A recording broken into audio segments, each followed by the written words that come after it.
Hello? Good? Thumbs up? Yeah. Okay. Tonight I'm going to read two excerpts from a story about a girl named Ella May who lives in a small town in rural California in the 1950s. You should know that there's a boy named James Miller who has a crush on her, but she has her eyes on the town reverend. And the first excerpt is about that.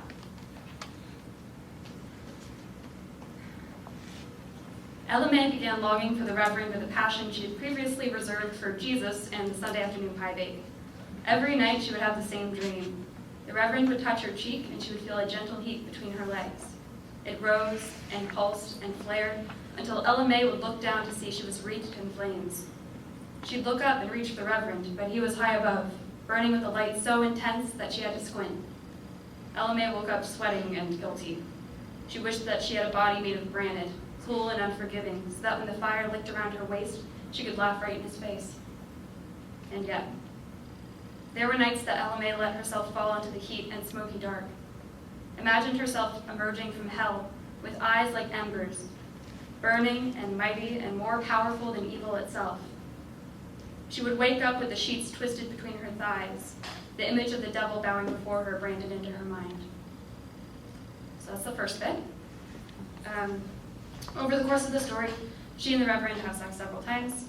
When she becomes pregnant, he tells her to drive to the nearby town of Jackson and get materials to perform a self-induced abortion. And it is clear that he has done this before. This is what follows. At dawn, Ella May stole the keys to her mom's Buick. She drove until she saw Jackson's drugstore and parked outside. She rested her head on the steering wheel, keenly aware that she shouldn't do this. She shouldn't be here on the street where any of these respectable folks could see her, 17, behind the wheel of what must be someone else's car. This is what her mother must have felt every morning, driving across town, going to work somewhere no one knew her name. Through the car window, she saw a woman scolding her son outside the drugstore. He had a fistful of candy from the penny bin, and she had one hand on a pram and the other on his arm. The mother pried the candy from his tiny fists and went inside to return the sweets. The boy darted a glance through the door, then pulled another handful of toffee from his pocket and crammed it into his mouth. A righteous hatred flooded Ella May in waves. That's the way it was then, taking and taking with no regard for how things were supposed to be, and she got nothing in return. Something steely closed around her chest. Her mother's words rang in her ears. A family needs a man around. Well, she started the ignition and left Jackson without looking back. It was too easy. Ella May caught James Miller at school and pulled him into the storage closet next to the wood shop. He hesitated at first, wanted to mess around with his hands, wanted to touch but not to taste. But once she had reached into his trousers and hiked up her skirt, he let all his reservations go. Ella May listened to the sound of buzzsaws as he thrust up inside her, shelving digging under her shoulders. With every push, a little sawdust rained down, and she remembered the story of God taking a woman in a golden cloud. When Ella May came to James with news of the baby, doe-eyed and trembling in her cardigan, he didn't hesitate for a second. It was a scandal, but a small one, the kind that could be fixed with a quick marriage and a hasty announcement.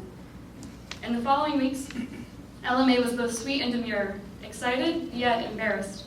Her mother cried at the bridal shower. Ella May wasn't sure if it was joy or sorrow or shame that her daughter had beaten her to the altar, but she didn't care.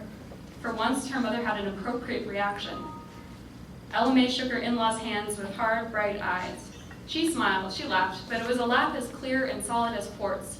She became a hard candy, not brittle sponge sugar, but the kind of sweet that looks like a marble. You can bite me, that smile said, but you will break a tooth. On the day of the wedding, Ella May stood in the vestibule waiting for her cue to enter the church. She could hear the murmur of the congregation and imagined the flurry of gossip. Imagined the swarm of words rising up to the rafters. Underage, whore, just like her mom, a little flirt. Shame about her father, shame about James. They'll do well for themselves anyway. What does the child do? Ella May held a hand on her stomach, reassured herself with the stiffness of her bodice and the firm pressure of the growing child against the silk. Moments later, the faces of the town would turn towards her. Moments later, she would walk down the aisle on no man's arm. She would smile into the eyes of the Reverend, and he would place the Eucharist on her tongue with shaking hands. The music started. It was time. Ella May pushed open the doors and stepped into the light. The crowd fell silent, and she glowed. Thank you.